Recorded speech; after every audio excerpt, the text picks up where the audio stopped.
Thinking Basketball Podcast. My name is Ben. Welcome back to another episode. And today it's a very special one. It's a mind I've wanted to pick and chop things up with for quite a while. He is a longtime coach. Can we say legendary coach? No. At this point? Cannot. No. Now broadcaster, educating us throughout the week on color games. Stan Van Gundy, Coach, thanks so much for joining us. Yeah, happy to be here.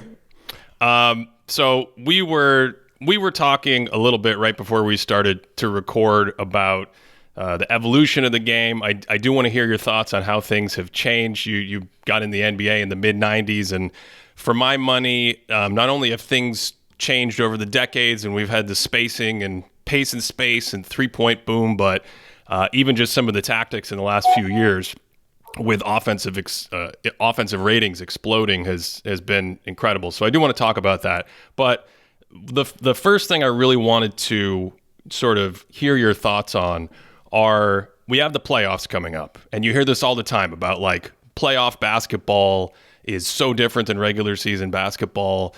Some people say playoff basketball is a different sport. Just in your experience, what is the difference between regular season and playoffs? What changes from like a coaching standpoint, a strategy standpoint, whatever, when you shift from the 82 game season to that 16 game season? Well, I think the main thing that changes is the level of preparation that you're able to do and the level of focus that players can have when they're focused on the same team throughout a series. I mean, in the regular season, look, you're playing 4 games a week, and a lot of times the only preparation you're really getting is an hour's walkthrough with your team and players looking at a little bit of film, and then you're on to the next team. That in the playoffs, you've got, a couple of days usually at least before the start of a series to zero in, and then you can continue to zero in as the series goes on. So you're going to know the personnel, number one. I think that's the one thing that players notice their first time through in playoff action is like the defenses are really going to know your strengths and weaknesses. And I think it makes players better over time, because I remember Jameer Nelson talking about this. I came to Orlando 2007. They had just played a series in the playoffs, been swept, but he talked about how different it was and how he couldn't get to where he wanted to go, his strengths. And so he had to develop his game based on the way people played him. And so I think that level of focus on personnel is huge. I think you are able to better prepare your team, not only for plan A, but plan B and plan C. So it's not just throwing something against the wall if something doesn't work. You've actually had time to go over hey, if we need to go to this is what we want to do. And then I also think you can really delve into matchups that have worked and not worked. You can really go back and have time to go back and study possession by possession, everything that's happened in the regular season, and then game 1 of the playoffs and game 2 of the series, and on, and focus on who should play against who and everything else. So the level of detail is just far greater, and it becomes tougher or easier, depending on, you're not tricking anybody, though, I know, at that time of the year. So the players have got to be better. Doc Rivers talks about this all the time, and I think he's right. Some of the guys who are either really good offensively or really good defensively, but struggle at the other end, can help you in the regular season. But when it gets playoff time, it gets tough. A non-shooter who's a great defender and an energy guy, he gets played off the floor because you can't get any spacing offensively, and guys who can really shoot the ball, score the ball, but can't guard at all become defensive liabilities, and people are going at them all the time. And again, you'll do some of that in the regular season, but it's just not the same level of detail and preparation. And so, every little weakness is going to be magnified. And you need guys who can play at both ends and guys who have the skills to counter what's going on. It's not just, they make it out as a chess match between coaches, but it's really not. It's really players being able to counter when people take away where they're most comfortable. Do you have something else you can go to? Some guys don't. The coach isn't going to solve that problem.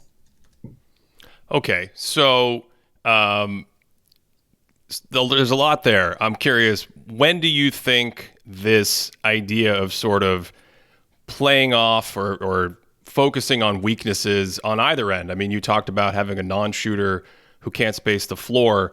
In your career, when did that really start to become magnified? It seems to me that in the 90s, if you had a non-shooter on the court, it wasn't something that was being hunted as mercilessly in the postseason, if you will. Well, part of that, Ben, is let's remember now, and I don't remember the exact years, but when I came into the league, the rules defensively were different. And so, we wanted to, what's one of the reasons the post-up game was what it was. We wanted to post somebody up. You could lift everybody else up above the free throw line. You remember those guys standing out there. We used to call it the parking lot. And so now if you're guarding, you either had to go and aggressively double the ball or you had to stay above. You couldn't just play halfway, and you couldn't go halfway at the ball. You had to go all the way down to the ball.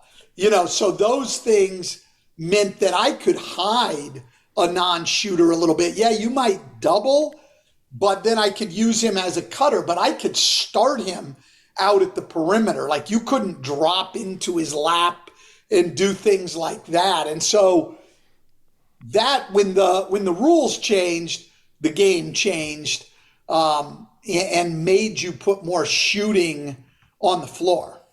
Yeah, but even so, the dates on that was around 81, 82 for about 20 years. I think in 2001, 2002, they got rid of this illegal defense. And you'd see things like, I think we've covered it before, Don Nelson, he'd take his non-shooting centers and he'd say, David Robinson, welcome to being above the free throw line. That's right. For this entire possession. So we'd see that. Do you feel like things started to change in terms of really hyper-focusing on weaknesses in a playoff series after that? I mean, you got to Miami. You were there for years, but then you took over as head coach shortly thereafter. So is that kind of when it started to change? Well, I think it gradually changed like everything, but I think, as you know, Ben, for a long time, I think it's certainly from the late 80s through the 90s and into the early 2000s for sure, and maybe even longer, the defense was ahead of the offense. And part of that was that people were not focused on putting a lot of shooting on the floor. Not a lot of teams had gotten to that yet. And part of it was the pace of the game. Part of it was the rules and the way they were enforced. The game was a lot more physical. The hand checking was part of it. And so the defense was way ahead of the offense. And sports, to me, every sport, it all runs in cycles. And obviously now we're 180 degrees the other way. And the offense is way, way ahead of the defense. But I think the defense eventually, it'll take more thought and more tinkering, but I think the defense will catch up to some degree. And also, I think the people in charge of the rules try to balance things a little bit. And if it goes too far one way, they'll bring it back a little too. So yeah, the games change from time to time, and you've got to be able to adapt. And we would all like to be ahead of the game a little bit, but in reality, most of us aren't smart enough to be ahead of the game. You just hope not to be too far behind it. All right. So if you're preparing for a series, in your experience, and feel free to draw on experience, but obviously you don't have to call anyone out. Someone you notice someone starts to target a weakness on your team. Someone says, "Hey, we're going to exploit the fact that this guy's getting picked on defensively," or whatever it may be. We're talking about shooters, non-shooters on the other side of the ball. What do you do as a coach? How does that go? Are you if you see that in game one, do you then draw on that preparation you were talking about for plan B or plan C? I'm kind of curious if this has ever happened, and what's the real world adaptation as you go through a series?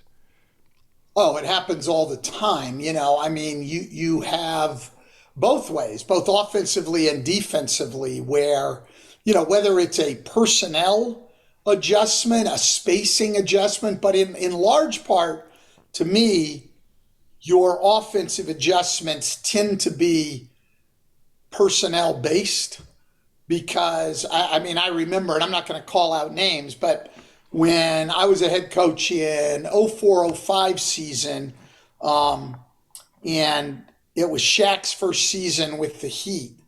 And so people always wanted a second defender at Shaq. And we had a guy who had been a really good energy guy off the bench for us all year. And there was just nowhere we could put him on the floor where his guy wasn't going to be guarding Shaquille, at all times. So it was 2 against 1. I mean, there was nowhere to put him. I'll cut him. Well, he's just going to cut into his defender who's standing down there anyway. Well, put him in the strong side corner. Well, then they're going to sit in front of Shaq. I mean, there was just, when you get to that level of preparation for the other team, the bottom line is taking a guy who's a non-shooter, there's nowhere to put him when you're trying to get the ball to certain spots on the floor. And so where you have to put him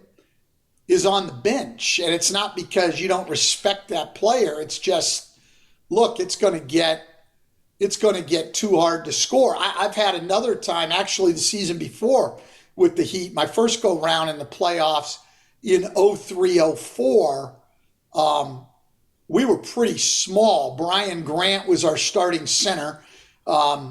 Udonis and Lamar Odom were our forwards. Lamar had good size, Udonis not so much. And Udonis was basically our backup center. Keith Askins, who was one of my assistants at the time, called us the itty bitty committee. And so we were just really, really small. And so in our first round against New Orleans, they were, and we were small pretty much across the board. Damon Jones was our starting point guard, not that small, but certainly not a Marcus Smart type defensively. Dwayne at the 2, Eddie Jones at the 3. I mean, we just weren't, Eddie was a decent sized 2, but we were playing him at the 3. So we just weren't very big, and they were running us down into the post with, Stacey Augmon and guys like that, and, running UCLA cuts down there. So in that series, what we ended up doing a lot is trapping on the wings and on the perimeter, and trying to speed them up a little and take them out of being able to just come down and post up. Now, in the second round against Indiana, we were still really small, but with Reggie Miller and, the guys, they had a little bit harder to, just be trapping all over the place. And so what we did there was we made a personnel adjustment. We went bigger, and we played Malik Allen a lot more than we played Udonis Haslem to get more size in the game. And so in one series, it was a scheme adjustment to make up for our size. In another series with the exact same team, it was more of a personnel adjustment. And so I think it goes both ways. I mean, there's just different things to do. And like I said, in 04, 05, we had a guy who was a good big wing. We couldn't play much because of his shooting. So you go through those kind of things all the time. And then there's a lot of matchup type stuff. I mean, when my brother was coaching in New York and I was an assistant in Miami, and I'm going to forget the exact year because these years run together. I have enough trouble with my head coaching years, but we had several of those really hotly contested Heat Knicks series, and in one of them, I thought the one huge adjustment that my brother made that had a lot to do with them winning a close series was, Clarence Weatherspoon had really become a good bench guy for us. And for people who remember Spoon, an undersized power forward, but he really had great lift, was a very good mid-range turnaround jump shooter, that type of thing. And literally, you can go back and watch that series. Every single time Spoon came into the game, Marcus Camby came into the game for New York and played against Spoon, and his size negated him. And we lost most of Spoon's productivity off the bench. And so, now we had played them during the year, and obviously Jeff had done that some, but again, you're just not focused on that kind of detail going in. When he had the time to focus and going into that series, that was something they decided to do that, to me, really changed the series, in a series that was going to be tight one way or another. That little bit of an edge they got was huge. So there's all kinds of adjustments that may not seem huge to a fan watching it, but you don't have to be huge adjustments to make the difference if a series is close. Yeah, I think that series is the 99 series that came down to the Allen Houston shot at the end. No, we didn't have Spoon on that team. And the other reason I remember is we had Spoon in the new arena, the 99 series. Allen Houston beat us in the old arena in Miami. He bounced it in. Spoon was a couple years later. Again, I wish I could remember the years, but they were all close though. That's the point. Yeah. And obviously I don't remember every adjustment made on both sides. But it was just, defensive oriented series, and you literally couldn't do anything that the other team didn't know. Like, you might put in something new, you'd run it once or twice, and it'd be, people would be all over it at halftime or by the next game. And by the time you get to game 7 or game 5, like, you're sort of out of it. That's what I'm saying. Like, there's a chess match to a point with the coaches, but at the end of the day, the defense is so good. The teams are so well prepared. You need players who are just able to go out and make plays. Yeah, that's been my experience trying to break down series by series adjustments from the outside and saying, like, oh, you can see this big adjustment from game 1 to game 2. By the time you get to game 5, fans are like, where's the big adjustments? And you're like, they happened. Now they're just exactly playing. Right. Yeah. No, that's exactly right. Like, I remember last year being on social media and people criticizing Steve Nash. Oh, I didn't make any adjustments in the Boston series. And I outlined, 10 adjustments that he had made over the 4 games. Like, because you don't notice the adjustments, number one, doesn't mean they're not happening.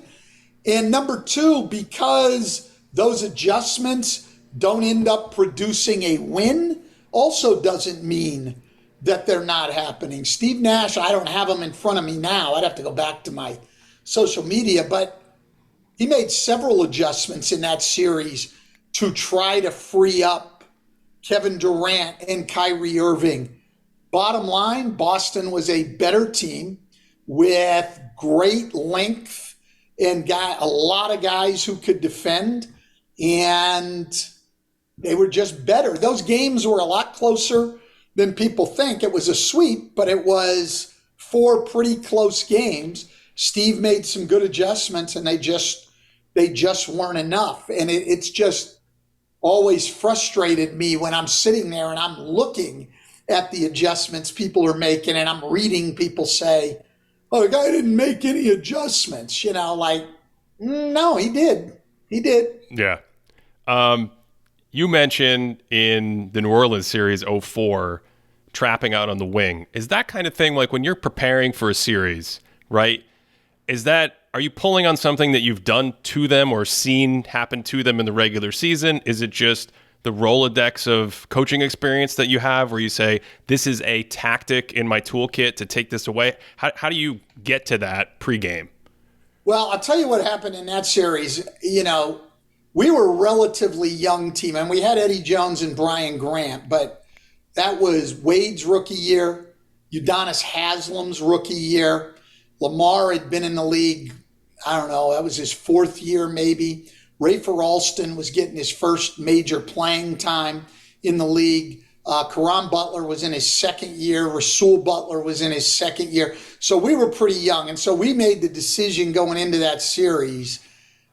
We had talked about the trapping on the wings and things, but we decided not to practice that stuff going into the series. Like, we just didn't want a lot of confusion. And so we went in with just our normal game plan, how we wanted to play things. And I mean, we had done different pick and roll things over the years. So we weren't stuck on one way to play everything, but we stuck with things. What ended up being those first two games, we stuck with things that we had already done during the year. And so there was nothing brand new. We did some new offensive things, but we didn't put in anything brand new defensively going into the series. After game two, those first round series, or they go like, what, a month and a half? You play like once a week. I mean, it's crazy. But after game two, then we started talking about, okay, now that we're locked into this other stuff, we're not going to put anything new in offensively at this point. Let's talk about some defense. And we still didn't win any games in New Orleans in that series, and they didn't win any games in Miami. But I do remember, in fact, my brother was friends with Tim Floyd, and I remember Jeff telling me after the fact, Tim Floyd had said to him, I think it was after game 5, said to my brother, "Hey, can you ask your brother if there's anything we can run that he won't trap?" Because we just felt it was our best way to sort of use our quickness against their size. So, yeah, I think that if anything, for me anyway, I have been a victim at times, particularly in the regular season, of trying to scheme too much. Like, you see something and you're sort of programmed by the X's and O's saying this would work.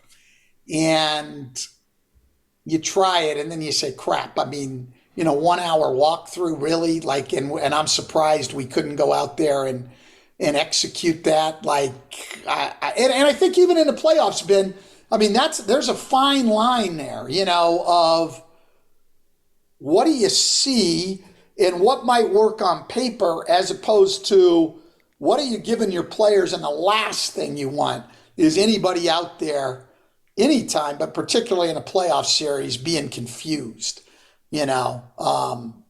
so that's a fine line. And if anything, I've made that error and done too much too many times. How much can you give them? Is there I think it depends on your group. I do think, and I say this speaking to coaches all the time, that to me, the most underrated thing about NBA athletes, and my guess would be professional athletes in general, but the most underrated thing about NBA players to me is their level of intelligence. I think people obviously notice the size and athleticism and the skills, but the amount of information they're able to take in and apply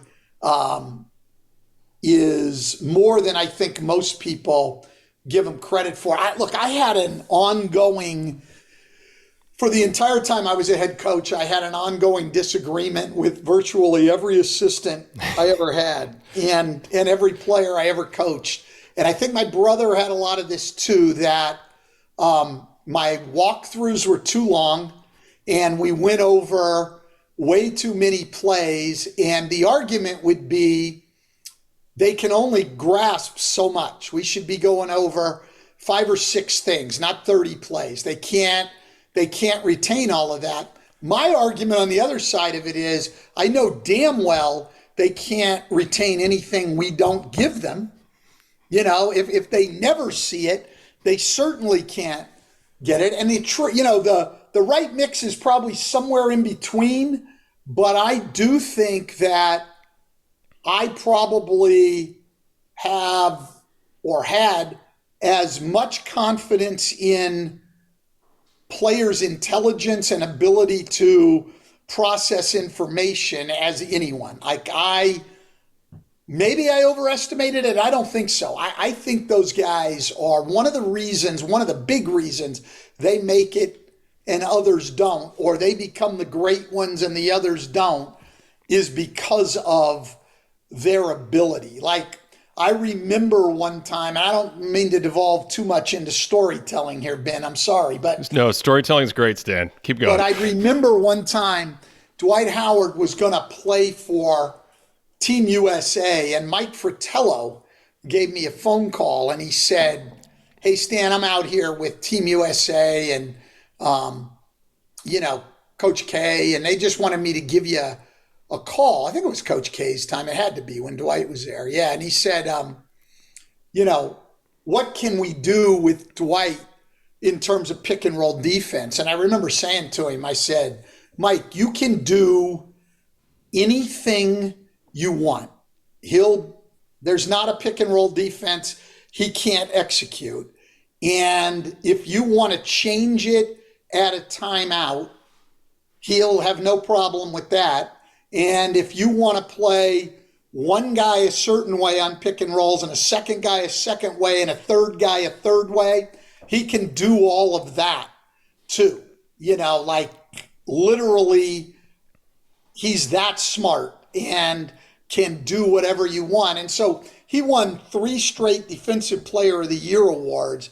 And I think what people saw was that body and that quickness and that shot blocking, certainly all necessities for what he did. But what really took him to the next level was his level of intelligence. We had to ask him, the way we used to go over personnel at the time in the regular season is after our walkthrough, which players say was like 2 hours, which it was not.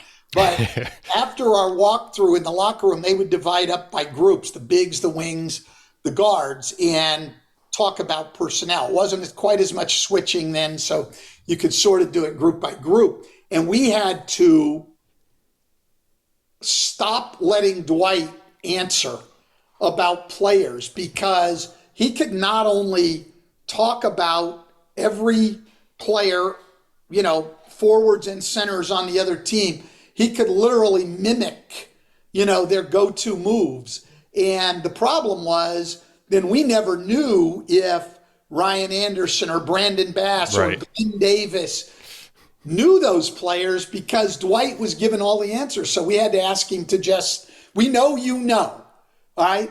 Let's let these guys answer first, and then you can help correct them. He was that smart, and that's one of the reasons he had the success he had, particularly on the defensive end, and we had the success we had.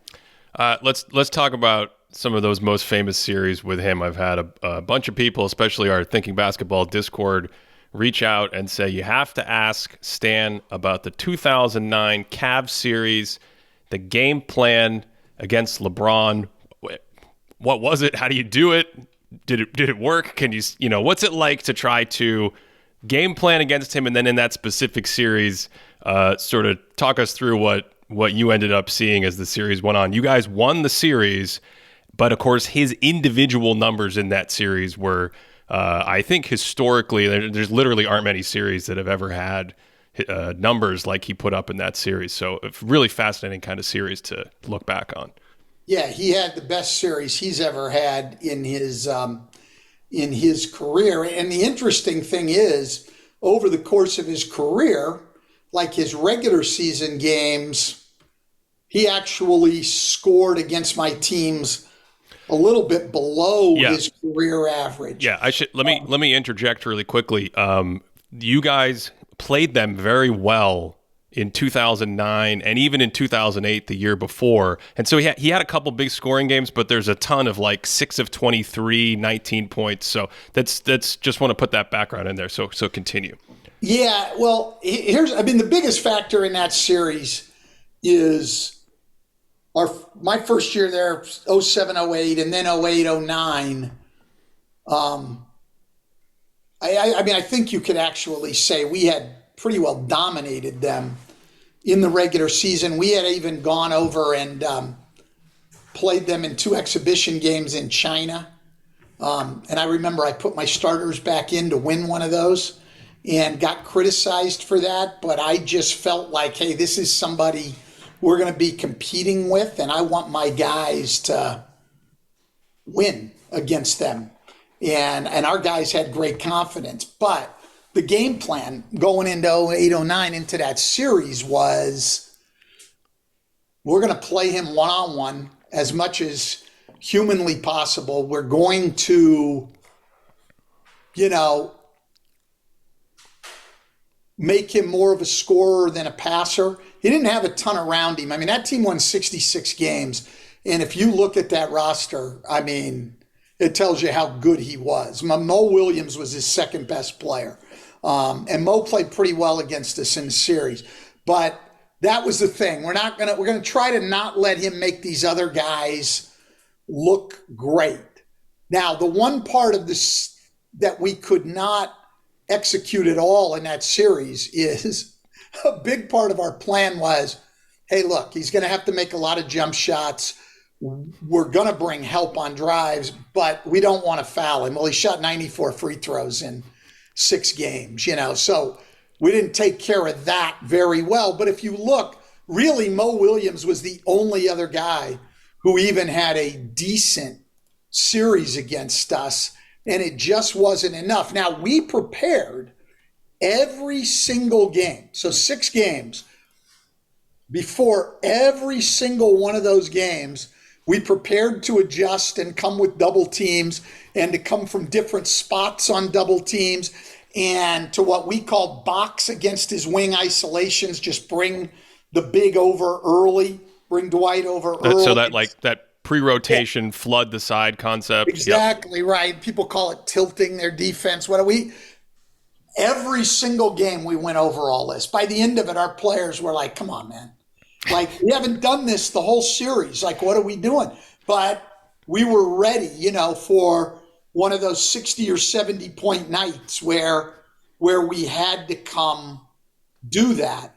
But as it was, even though he was great defensively against their team in the series, our defense was good. And if not for his big-time three-pointer that is still played every year, to my dismay, on, all the coverage of the playoffs, we would have swept that series.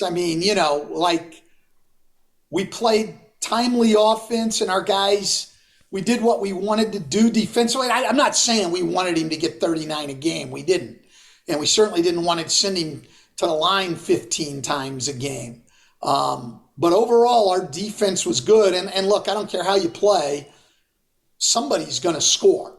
I had an assistant at the time. He's in Charlotte now as the head coach, Steve Clifford, who we would sit in meetings. And I had a great staff. Steve Clifford, Bob Byer, who's now with Steve in Charlotte, Patrick Ewing, and Brendan Malone. And we would sit in meetings, and when they'd go over game plan, they'd say, all right, well, you on a pick and roll, let's say, well, we can blitz it. I'd say, I don't want to open up that roll man. Okay, well, we could switch it. You're going to give up too much size on the boards, you know. Well, we could play in drop coverage, which we didn't really use at that time very much. We could play in drop. No, the guards just coming off. I mean, I would have an answer to every coverage. And then finally, Steve would look at me and go, well, look, we're not going to be able to keep them from getting a shot, okay? So we're going to have to give up something. Now, what is it you want to give up? And he would always bring me back to reality with that. And so going into the Cleveland series, our thing was we thought that Turkoglu, Rashard Lewis, Pietrus, you know, guys like that had enough size that we could play on him and play him with a little bit of a cushion, make him take some jump shots and, you know, make it tough on him. And we didn't really, but the game plan still ended up working because we did limit everybody else. But LeBron was absolutely phenomenal in that series. So how is that different compared to the next round where you have Kobe, who is another wing that can score and pass, but maybe this is a more balanced offensive team. Pau Gasol, low post, high post passer, Lamar Odom, who you coached, you know, he's a big guy that can attack you from the outside. He can play make. Obviously the triangle, right? With Phil Jackson there. You have the Cleveland series, then you go to the finals. What changes there? Like, how did you try to tackle that beast? Well, the thing is we wanted to, again, we got, you know, Courtney Lee back starting. He had broken his, I don't know, occipital, but whatever it is, under your eye in the Philly series in round one. We didn't have him at all against Boston. Came back late in the Cleveland series, and we put him back in the starting lineup. And again, between he and Pietrus, we tried to guard Kobe one-on-one. If you look at that series, we had good success against their starting lineup, Bynum and Gasol in there together with Kobe. Their spacing made things a little bit easier. We could get help to Kobe a little bit easier. Where we struggled, and to me, to this day, like when I look at that series, I mean, Kobe Bryant's great, great, great. You know that, it's a given. I'm not taking anything away from him, believe me. They wouldn't have won that series without Kobe Bryant. Hell, they wouldn't have been there without Kobe Bryant. But the key to that series was Lamar Odom, because when he came off the bench, first of all, they got a lot better defensively. Like, you know, we're playing Rashard Lewis at the 4 and Turkoglu at the 3. So one of those bigs has to guard one of our forwards in the starting lineup, and they couldn't. I mean, they just couldn't get out on the floor and guard those guys. It was Pau Gasol. He's trying to get out on Rashard Lewis. It was a little bit easier for us to be able to compact the defense with those two bigs. And then when they would bring Lamar in, well, Lamar could guard our forwards. He and Meta World Peace, you know, it gets, now they're defensively really, really good, and their spacing and ball movement just gets a whole lot better. And so that was the key to the thing. And so we worked a lot on trying to get to Kobe on double teams. We could do it when he was down in the post. You know, we could do that with some level of effectiveness, but we tried a few times to get to him when he catches it on the elbow. When they ran their reverse action, you know, Phil would be over there rubbing his knuckles, and that was a big fourth quarter thing with them. And we struggled when they went to that. You know, it's hard to double people in the middle of the floor, and that was a struggle for us. You know, I've only gone back and watched that series once. It's not my favorite memory. But I didn't think our defense was that bad on him. And I think a lot of people would probably say that about defending a lot of great players. You know, hit a lot of jump shots over the top of us, and, you know, it was his greatness. But our plan was similar, though we did want to double Kobe more when he got it, when they, you know, put him down in that mid post. mid-post area. You mentioned Hito and Rashard Lewis, Hito Turgaloo. You use them, here are guys going back to Sacramento that are big playmakers, right? And you play either, those are your forwards, they can shoot as well. How much in your mind, how much was focused on, hey, 3-point shooting is a big weapon because of the efficiency of the shot, but B, this idea of spacing and opening up the floor. And then with my bigs specifically, if I can get a stretch big, of course, back in the day, a stretch big was like taking 18 footers instead of shooting threes. But I've always been curious about that. In Miami, the year before you took over, you were 20th in 3-point attempts. The team was, when you get there, you jump to 7th. Same thing in Orlando. The Magic were 28th the year before you got there. Your first season there, you jumped up to 2nd in the league. Was that just a coincidence of having that kind of personnel, or is that something that philosophically you were looking to sort of drive forward and take advantage of? Yeah, a little bit of both. I mean, I definitely thought, the 3-point shot was, one you need. Look, I think that. So my first team, we didn't really have bigs. Like I said, Brian Grant was our big, and he was a very good mid-range shooting 6'9" big guy. But we didn't really have a low post game. But in Dwayne Wade, we had, even as a rookie, one of the best attacking players in the league, putting the ball on the floor.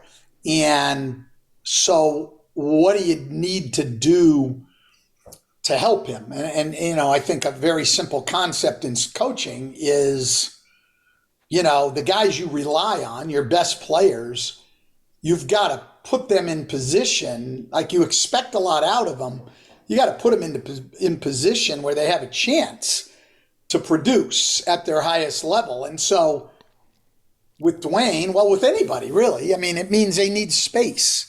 And so trying to space to the 3-point line. I mean, we had Lamar Odom was our starting 4. Brian Grant was our starting center. We played, we actually started Dwayne at the point that year, but he played a lot at the 2 with Rafer at the 1.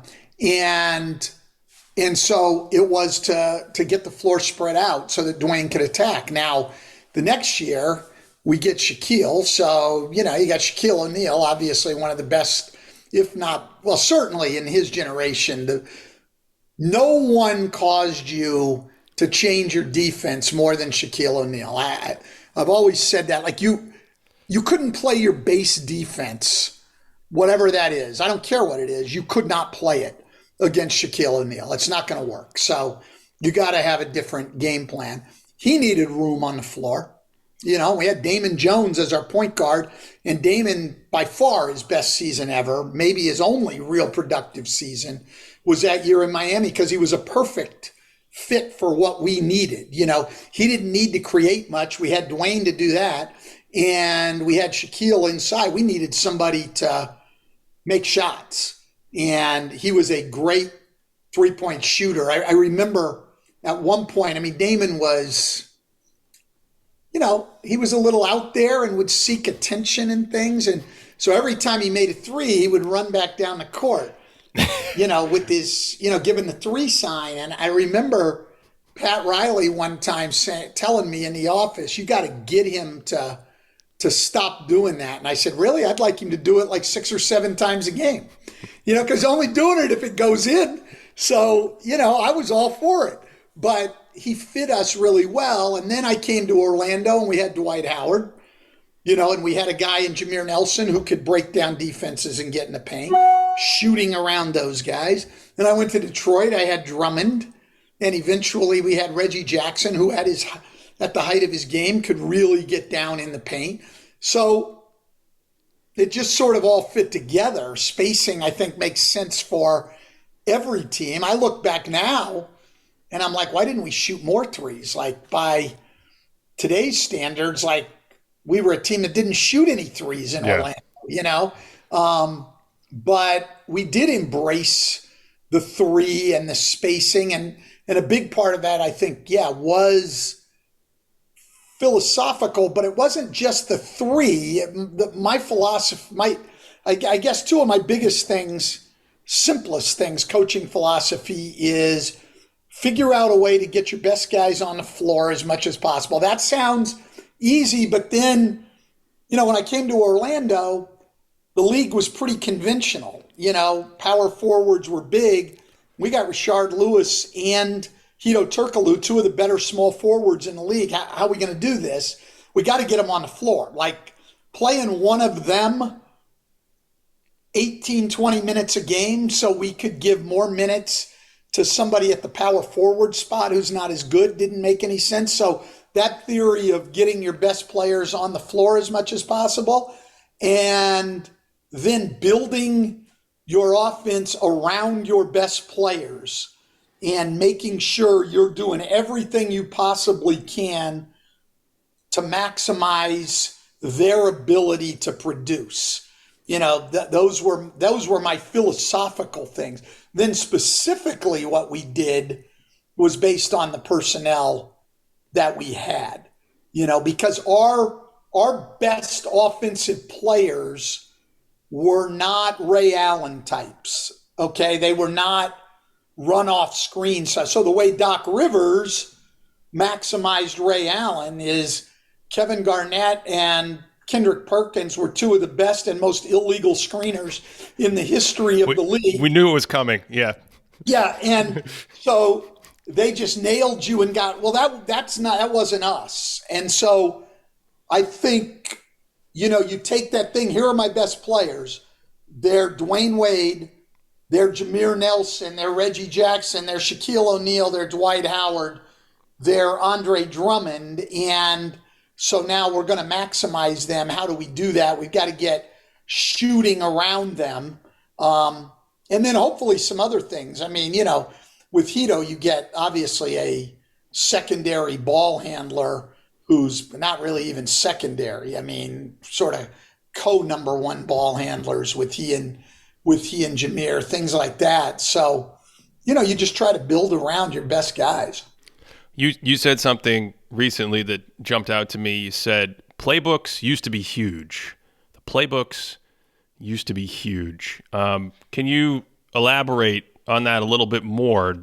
X's and O's now are they more about what you'd call read and react and flow sets and concepts versus like, I don't know if the fans have this conception of the coach yelling out the, run 4 down from the sideline or whatever. Can you speak to the changes in your career that you've seen when you say something like that?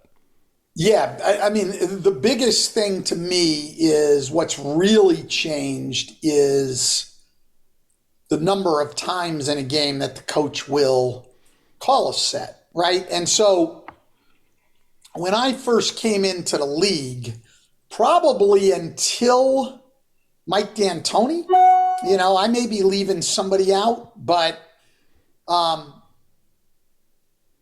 after every time the opponent scored, you were going to look to the bench and the coach was going to give you a call and you were going to run a set. Well, I mean, that's a lot of times you're going to call a set. And because of the other team's preparation, if you're going to call that many sets, you obviously don't want to run the same thing every time down unless they just can't stop it. You're going to change. And so you need more sets. And coaches would build pretty elaborate series of plays. You might have your 4 series and it would all run out of the same set, but 4 up, 4 down, 4 out, 4 in, and then wrinkles off of each of those so that things look the same to start but go into different things was pretty common. Now, until at least late in the game, where some coaches may still slow it down a little bit more, but for most of the game, coaches are only calling sets on dead balls, free throw situations, dead balls, and certainly always out of timeouts between quarters, things like that. But missed shots, turnovers. Almost never has anybody called plays on that. Occasionally, as the game goes on, coaches will put on the brakes and call plays, and they used to do it maybe a little bit more, but for the most part, people let guys go in those. But there's very few times now on a made shot that you will see coaches given a signal. It's more in whatever people will call their flow game. And as you just said, read and react. And to be honest, I laughingly say sometimes, but it's not far from the truth, that we only have two offenses in the game. We have the 5-out offense with the center at the top, and we either play through him or he staggers away, but he's going to start at the top of the key. We have that offense for 29 teams. And then we have Golden State, who starts looking the same way, but does some different things. So those are the two offenses we have. But literally, if you go into training camp and decide how you want to defend staggers, double drags at the top, and how you want to defend pin downs into handoffs, cover that in your 3 weeks of training camp, and you've got 80% of what you're going to guard covered, and then you can deal with the sets that you might see out of timeouts and things like that. I remember my first time in the league, and there were no electronic diagrams. At least we didn't have them at that point. I remember Tony Fiorentino and I manually drawing diagrams and cutting them, pasting and copying pages to do Pat Riley's playbook, and it was, 300 and some pages. I could do an entire NBA playbook right now, and it would be maybe a third of that size. What you'll see, and what I wonder sometimes, Ben, is you will see every coach in this league will run great stuff coming out of timeouts. You'll be like, whoa. And you'll be like, they couldn't just put a play call on that and run it a couple more times during the game? It works so well. It's so hard to guard. Why not do it more? But,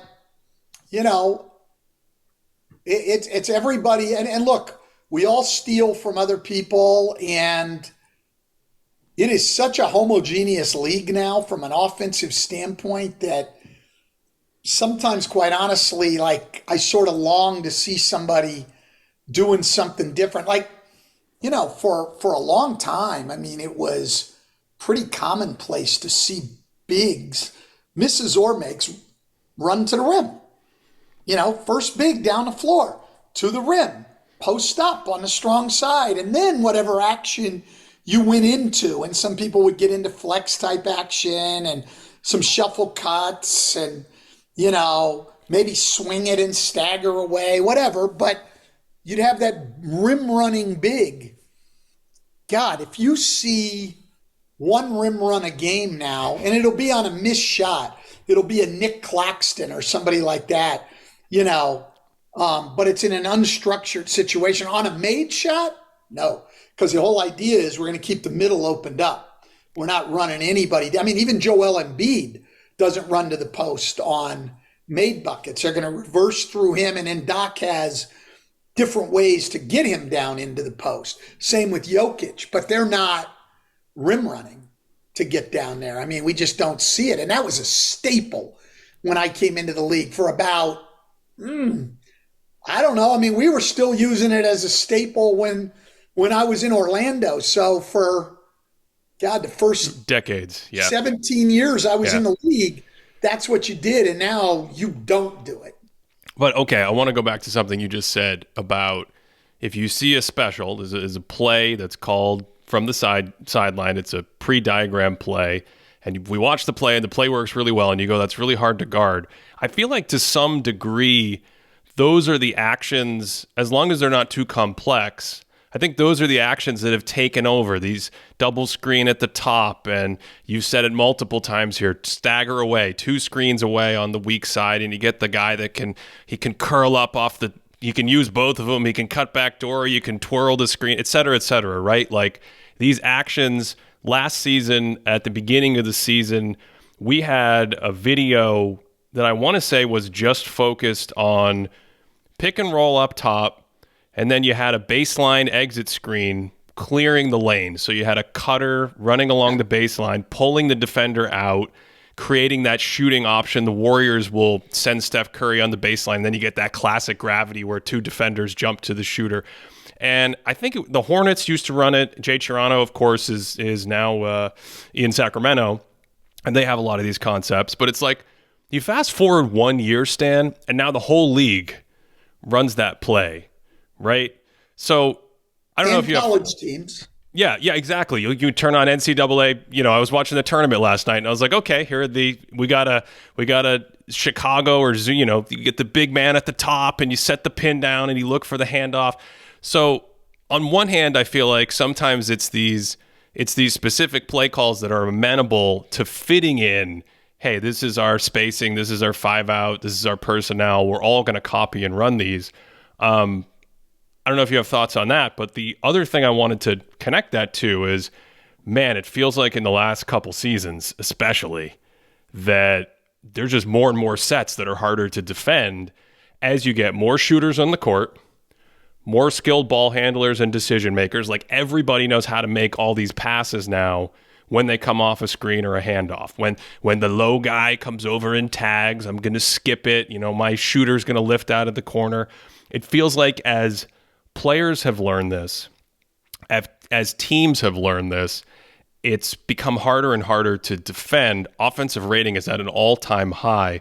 Where are you when you watch the games in terms of like, hey, this is the officiating making it easier versus, you said it at the beginning, like offenses are now maybe ahead of defenses just in terms of the way they're using the personnel out on the court with the skill that's out on the court.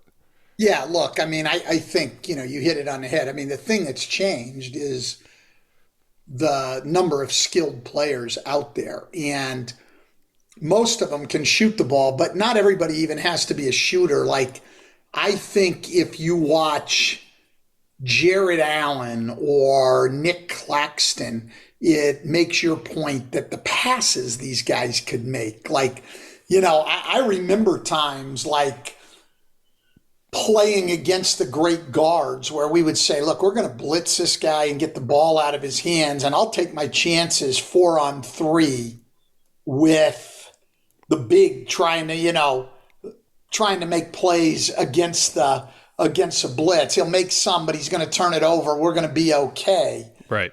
Man, that's really hard now. And to me, where it started, the first time I said, oh, was Draymond Green. Like, and we got to the point like, look, we've got to have somebody on Draymond Green who can switch because he's a great screener. So to say your guy's going to get through every screen on Steph Curry's, hopefully he can get through some, but it's not realistic. And then we can't blitz because when he short rolls behind it, he's just a great decision maker 4-on-3. He's either going to throw the lob or he's got shooters in each corner and we're in trouble. So now it's everybody. You're absolutely right. Like you see Yusuf Nurkic making those plays, like big lumbering guy. He can make those plays. So what do you do? How do you stop this? Well, again, I think what everybody's decided to do, right, is the blitz is not used very much. I mean, you'll see it late games. You'll see it against teams maybe that lack shooting. You'll see it against the great, great players. Like you'll see it against Luka some. But okay, again, it's Dwight Powell. People don't use it as much when it's Christian Wood at the 5, So you're not going to see it as much. People either go to drops or switches based on who you have. And I think the guards have gotten so good against the drop coverage and knowing all their reads and just baiting that big guy to have to make a decision that unless you have an exceptional big like a Brook Lopez there defending in the drop coverage who's got size and great instincts, it's just tough. And then how many of those can you switch? So I just think there's not a lot of good choices defensively.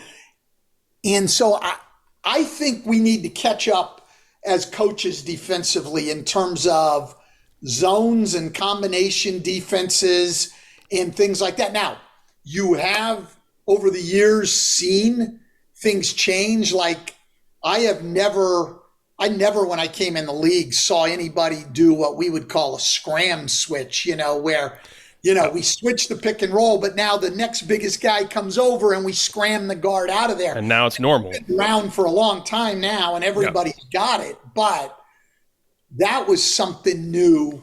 But I don't even know if that's enough because you're still left with big out there on the ball on a guard. And, people will try to play around with that. And when the big if the big comes up from the baseline to set a pick, they'll run a perimeter defender with him so they can switch the pick and roll and keep the big in the back, and the big will take the roll man. Yep. So people have tried. Coaches are trying to figure it out. And like I said, I have confidence that, with that much skill on the floor, it's going to be an offensive game. But that the defenses will catch up to some degree with things like that. But I think there's going to have to be more of an embrace of zone and combination defense tactics to keep bigs home around the rim. Like if you look at the numbers, right, even just from last year, Ben, offensive rebounding numbers are way up. Well, it's because of all the switching. And I think coaches know that because of that, they've got to, besides everything else you do schematically against the switches to get people the ball and where you attack, you've got to attack the offensive glass more. And that goes way back. Like when we had Ryan Anderson in New Orleans, people didn't switch as much back then. And he was that's when you actually had stretch four was sort of wow, not even everybody had one of those. Yeah. And so people would switch Ryan Anderson's pick and rolls. Well, Ryan was had been a great rebounder in college at Cal. And, and one of the points we made to him then is like, he wasn't really a post-up guy. Like, we're really not going to work to try to get you the ball. We're going to attack the big on the perimeter, and then you've got to kick ass on the glass. And he did that and made people take a tough choice. So you see that happening now. Well, how are you going to combat the offensive rebounding? You got to keep bigger people around the basket. And how are you going to keep your bigger people on the floor if they're not switchable defenders, if they're not Rob Williams or Al Horford? How do you keep a rim protector on the floor and around the rim? And I just think, I look at Miami's success with their 2-3 zone, which is pretty simple, but Eric's done a great job with it, and people struggle with it. And I've sort of wondered, the main thing I wonder is why I didn't do it more. I really do. Like, I kick myself all the time. I had Boban Marjanovic, who, when I had him in Detroit, was the most efficient offensive player in the history of the league in the minutes he played. And I kick myself. Like, I couldn't come up with some damn way to keep a guy who was that good offensively and tried that hard defensively, to keep him on the floor 18 minutes a game every single night. I couldn't do that.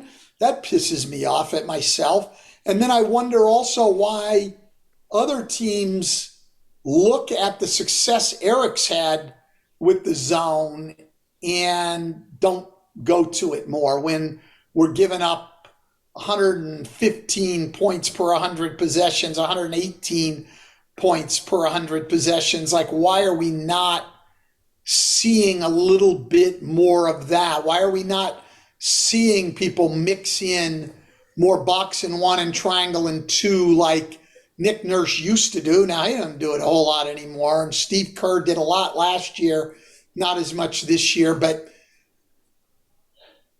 like specific sets and like we're going to go zone when the ball's in the middle of the floor, and maybe when it gets to the wing, we do different. Like Yep. Yep.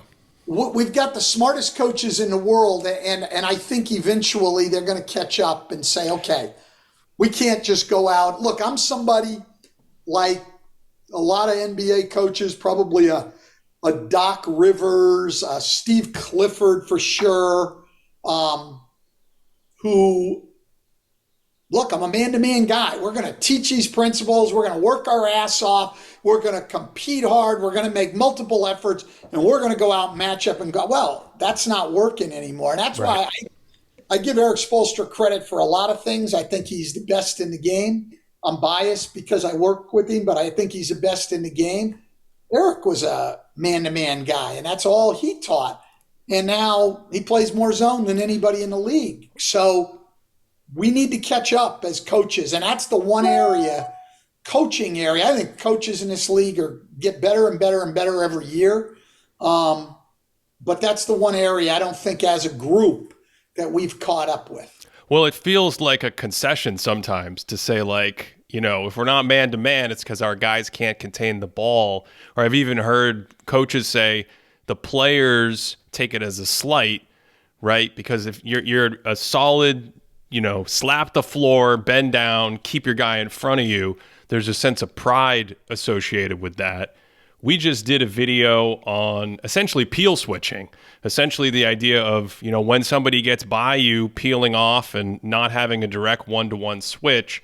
I think stuff like that is the future. These I've called them hybrid zones. Just it's the same concept, right? Like you're not going to be able to keep all 5 players in front of you anymore. I'll throw it out there. The NBA hates when I do it, so you don't have to do it. But even the way the game is officiated has just made it so much harder, I think, to keep penetrators in front of you. They took away some of the contact years ago on the outside, things like that. So, yeah, Golden State, we did a whole video last year as well. I was just fascinated by triangle and 2, box and 1, the 1-2-2, which, of course, Steve Kerr ran back in Arizona, which is a great kind of connection there. But I think all these things, to me, along with something you said that I've heard from other coaches behind the scenes, hey, we might have to get to a point where, we like start a possession in man, and then there's some trigger that changes the coverage, or we go to zone or something, because much like what we saw in the NFL and in football, once you know what everyone's doing, if you don't use misdirection, it's too easy to attack.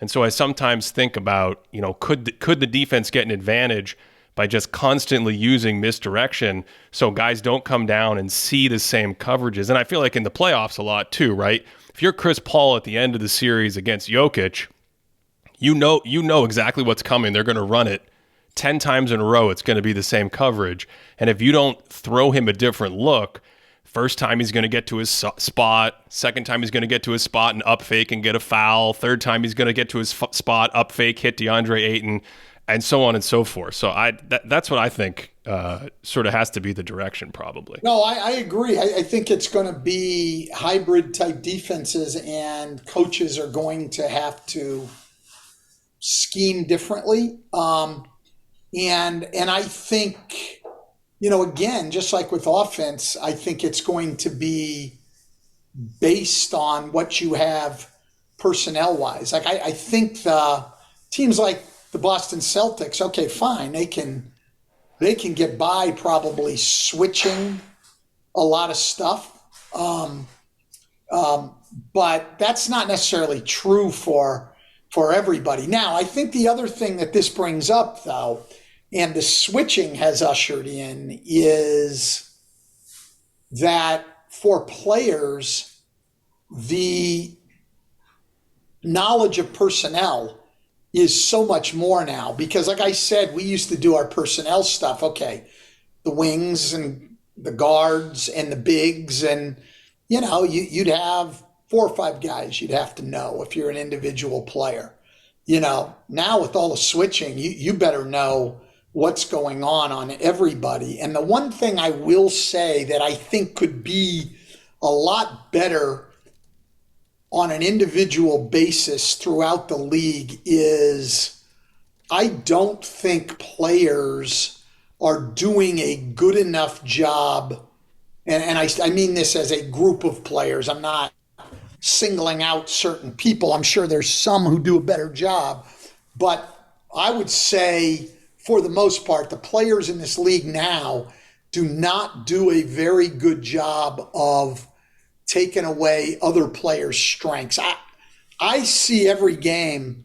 I'm appalled by the number of strong hand drives that I see by players. The ball just going a right hander to his right hand to the rim. And you are exactly right, Ben, that it's the rules and the way the game's officiated and the skill of the players has made it very, very hard to defend one-on-one. I mean, to just go out there and, as you say, slap the floor and now I'm going to D you up and keep you out of the paint. Well, that's not going to happen very easily, which I think makes it even more essential that you've at least got to sit on that strong hand and make somebody go to their weakness. And again, I said this earlier, that doesn't mean you're going to lock anybody down. Can you turn a guy with an effective field goal percentage of 55 into one that's at 50, 48? That's you're going to win the games on the margins. I don't think players, by and large, are doing a very good job of that right now. The one excuse I'll give them is we're switching into a lot of mismatches and switching into, you got to know a lot of players on the other team, and it does get better in the playoffs, and you'll see it because they'll know the personnel better on the other team because they can prepare for 8 guys, 9 guys, But I think they've just got to be more disciplined in that regard. And if I went back to coaching, that's something that I would be very demanding on as a coach. Like, all right, I know how hard it is, but damn it, like he can't get to his right hand 9 times a game. Like he's going to have to develop a left hand and he's going to have to finish without fouling and, all of those things. I mean, I think if you look, it's an interesting case study with Miami. I think it's a defensive concept, even though it's still high scoring, that people should really look at, Ben. Number one, the use of the zone we just talked about. But number two, people shoot the ball really, really well against them. Like if you look, they're in the bottom 10 in threes given up. They're in the bottom 10 in opponent three-point percentage. They're in the bottom 10 in opponent's field goal percentage. And they're in the top 10 defensively in efficiency. Like, how do you do that with people lighting up all their shots? Well, 3 things. They turn you over, so you don't get as many shots. They turn you over, and they defensive rebound very well. So your number of attempts goes down, and then they foul the least of anybody in the league. They don't send you to the line. So they take the highest percentage shot away from you. Okay, those are things, particularly the rebounding and the free throws, that we should be able to do a pretty good job of, Yeah. and be a little bit better defensively. I think part of it is, to be honest, I think a lot of people have just thrown up their hands that, it's impossible to stop these guys and we've just got to outscore them. And everything's relative. Yeah, we're not going to see people, you're not going out there and holding people into the 90s every night, let alone the 80s. But for God's sakes, we don't have to be giving up 120, 125, 130 either. We can defend better than this. Last thought on this, and then I'll let you get out of here. I think you said recently something akin to, I don't like 4 guys spotted up. Maybe the rotations are too short. I don't remember the exact quote, but I wrote it down because we did a video on essentially being a shooting threat without shooting. Basically, this idea of cutting, where you position yourself, timing of your cuts. And it seems to me that when we had more of this pace and space 3-point boom, especially in the middle of the last decade when the Warriors got going and you started to see 3-point shot attempts around the league spike, there was a lot more essentially spotting up. Whereas it feels to me, and you might disagree, I'm interested in your thoughts. Last few seasons, one of the things that's changed is, man, a lot more guys are moving. And if we have more players in the league that have a feel for timing a back cut, or, I'm spotted up, but now I move to the other side, I drift along the baseline, whatever it is, adding all that movement to me always feels much harder to defend. And I feel like it's the last piece of the pie for this conversation that we're having. Yeah, it is a lot harder to defend. I mean, and I think if you look at the Warriors, who I think are, instructive, even though, look, they're a mediocre offense. They're 15th in the league offensively, and it goes to a lot of what we were just saying about Miami defensively. I mean, they're the best shooting team in the league, or certainly one of the top 2 or 3 if you look at three-point percentage and effective field goal percentage and all that, but they shoot the fewest free throws. They don't get any offensive rebounds, and they turn the ball over. So they're the reverse of Miami's defense. So they're not a very efficient offense, but they're a great shooting team. And I think, going to the point you made, with the 3 being a bigger part of it, so the Warriors lead the league in three-pointers made. They lead the league in three-point attempts, and I believe they're 3rd in three-point percentage, somewhere in there. I haven't checked today, but I just had a game of theirs a week ago. They were 3rd in three-point percentage. And they don't spot up hardly at all. I mean, maybe a guy will start spotted up in the corner, a DiVincenzo or a Wiggins when he gets back, but those guys will cut if you turn your head all the time. And then the guys who shoot the most threes in the league, Thompson and Curry, they're never spotted up. They are on the move, and it's much, much harder for your defense and in terms of rotations and things like that. And that's another reason, Ben, I think that all the movement, and it's sort of counterintuitive, but some sort of zone or combination defense actually may make it easier to cover the three-point line than chasing those guys around. And we're going to have to come up defensively with a way to play those guys. And especially, I think right now, people aren't as worried about it because the Warriors will turn it over and they won't offensive rebound and they won't get to the line. And so you're looking at them and saying, yeah, we're going to give up some threes, but that's a mediocre offensive team. But in general, just saying, if we want to try to limit threes a little bit, everybody says, well, we can't go zone because we're going to give up a lot of threes. And indeed, Miami does, but overall their defensive efficiency is good. Like, I don't think you can center everything defensively on the 3, and I don't think you necessarily have to give up the most threes in the league because you're in zone. So but Stan, the Warriors this year, mediocre overall, but a team like Sacramento, right? I mean, they're up at 120. It's the most efficient we've ever seen, and they're borrowing a ton of these concepts. You have a guy like Kevin Huerter, who is essentially a movement shooter and running around. The difference between them and Golden State, concepts similar, but Golden State's 2 big guys are not shooters. And so what you can do, and I thought Ty Lue did a really good job.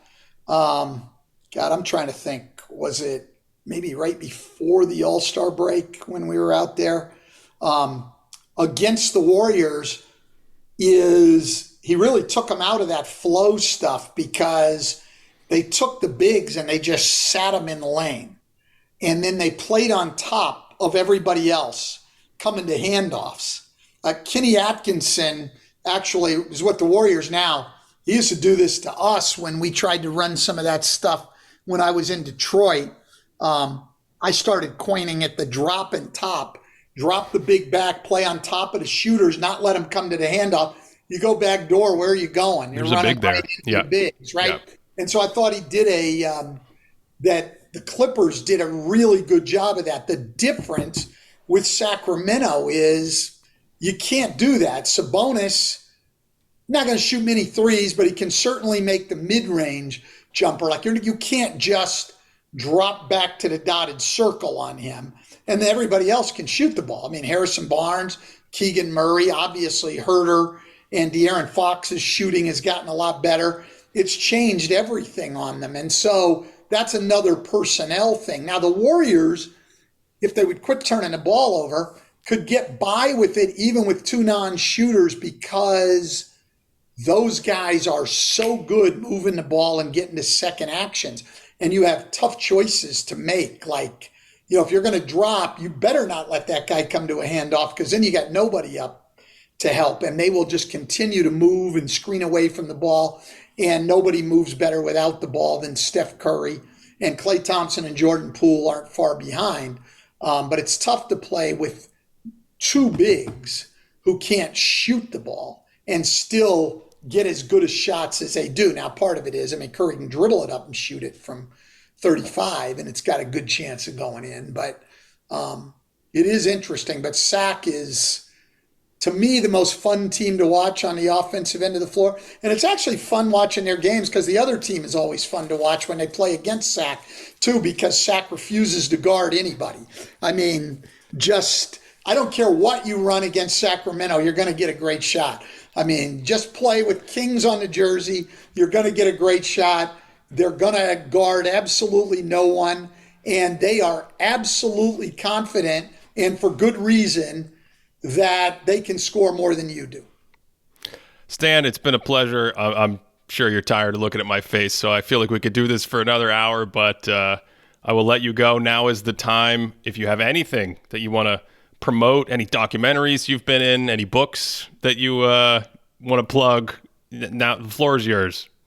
Oh, thanks, Ben. But no, not really. Just, hey, everybody watch us on the NBA on TNT in the playoffs and, enjoy some good basketball. I think the playoffs this year are just going to be phenomenal. I think every Western Conference series is literally up for grabs. And I've never said that before. Maybe I'll be wrong on a 1-8 matchup in the play-in game, but I don't think so. That could be Denver against the Lakers or a fully healthy New Orleans team.